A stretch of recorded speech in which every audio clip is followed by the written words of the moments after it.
Bonjour à tous, bienvenue dans cette nouvelle vidéo. Aujourd'hui, je me trouve pas loin de Chartres. Je vais rejoindre mon ami Xavier qui tient le garage CPSA 28. Donc, je l'ai rencontré lui il y a quelques mois maintenant et il connaît ma passion. Il sait très bien que j'adore les beaux véhicules. Et aujourd'hui, il m'a appelé pour me dire qu'il avait reçu une nouvelle pépite. Donc, vous le savez, j'aime vous faire partager un petit peu mes vidéos, mes expériences, etc. Je vous emmène avec moi et on va découvrir ensemble ce que c'est comme véhicule exactement.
Donc, je vais vous présenter maintenant la fameuse pépite qui est tout au fond du garage.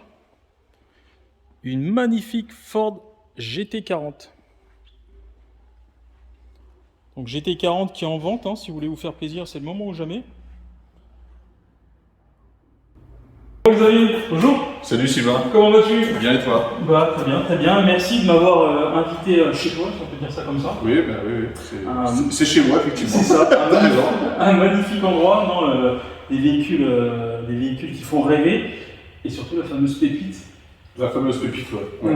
que je viens de recevoir. C'est vrai, donc tu peux me redonner un petit peu d'infos. Donc Ford GT40, c'est bien ça? Ford GT40, ouais, donc Shelby GT40 qui a été recréé pour son 50e anniversaire. D'accord. Donc ils ont fait une série de 20. Ok. Donc en continuation aux versions qu'ils avaient sorties en 66. Donc là on est sur la MK2. Donc avec un moteur de 7 litres. D'accord.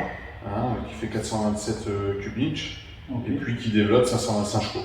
Ouais, donc un rapport poids-puissance intéressant, j'imagine. Ouais, ok. Tout à fait. Bon. Bah, écoute, on est pas mal. Par contre, petite question, alors moi je m'y intéresse, comme je te l'ai dit, à ce type de véhicule. Par contre, la plupart que je vois, c'est des conduites à droite. Oui, c'est ce qui m'a étonné sur celle-ci. Ouais, Pourquoi du coup? Parce que si tu veux, le propriétaire de l'époque qui l'a commandé, chez Shelby, il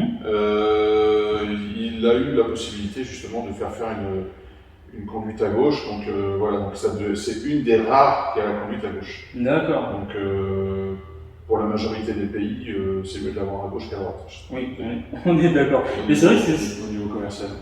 C'est sûr, c'est vrai que ça m'a étonné, c'était quasiment toutes conduites à droite et puis même le frein à main qui était positionné à droite. Exactement. Très original. Ok.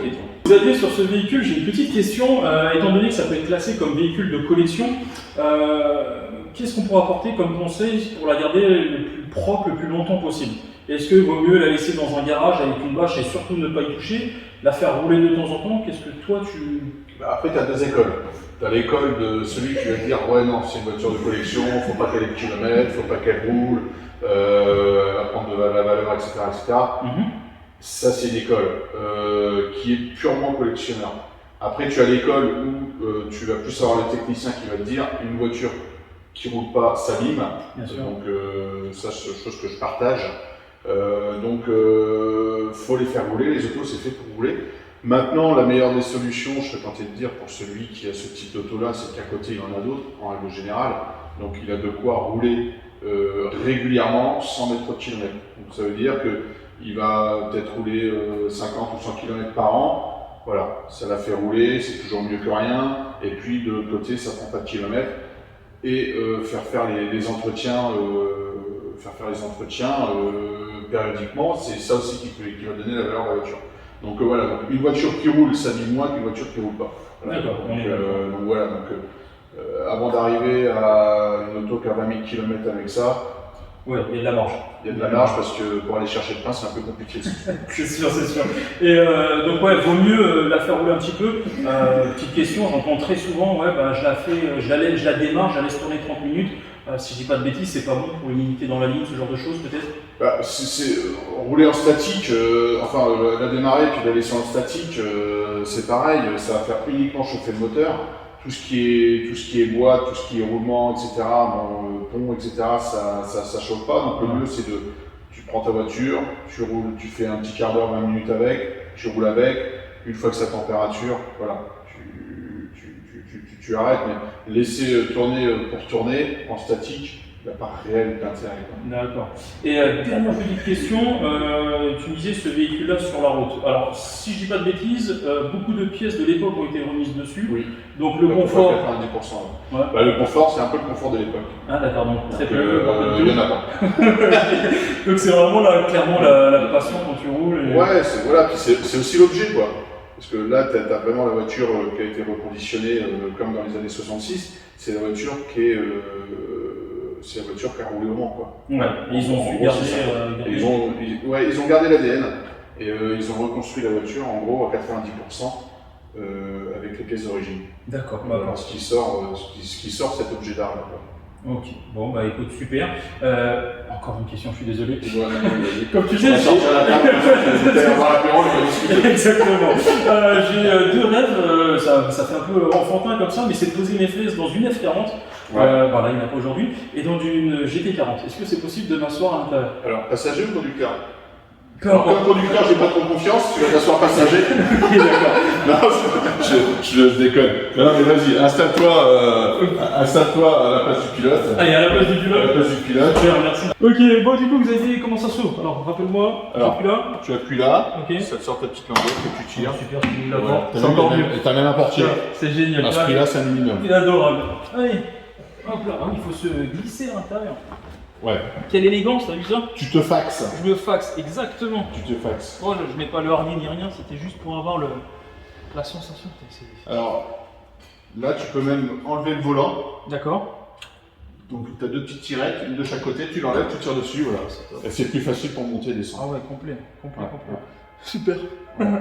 Et par contre, donc, quand tu t'es engueulé avec ta femme te pique le volant et tu dis tu peux pas rouler. Tu ne sortiras pas ce week-end. Bon, voilà, c'est punition.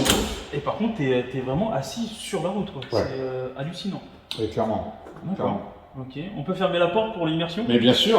Attention à la tête, alors j'ai vu qu'il y avait une petite bosse et... Alors ça c'était pour le casque. Sérieux?